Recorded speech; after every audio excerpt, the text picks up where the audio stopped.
Hi guys, it is HardReset.Info channel, and today I will show you how to manage our Google passwords in your HUAWEI P10 Lite. In the first step, we must go to the internet, and now press 3 dots on the right corner on our Google page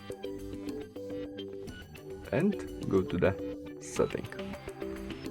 We are in the setting and scroll down to password manager, and we have our password manager where we have maybe password to our Facebook, and we click there and we have our username, it is our email in this case, and we have our password. We can copy that, or when we click there, our Huawei show us our password to Facebook, which it remember.